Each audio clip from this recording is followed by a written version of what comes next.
Y en otros temas, si usted ya quitó su arbolito de Navidad, bueno, pues si no lo ha hecho, aquí le damos opciones para que se deshaga de él de manera amigable con el medio ambiente.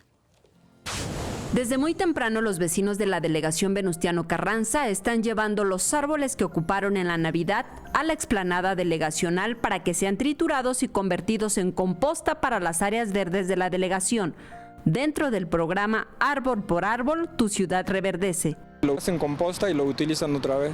Es que si lo tira usted en la calle, pues contaminamos, no está bien traerlo aquí.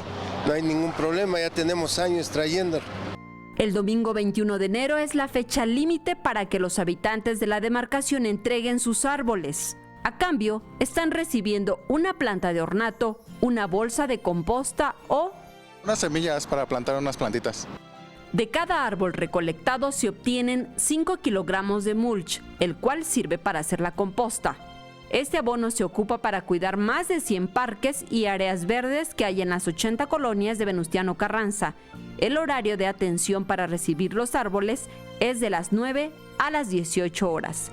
En las imágenes, Liber Rodríguez, Saray Mariscal, 21 Noticias.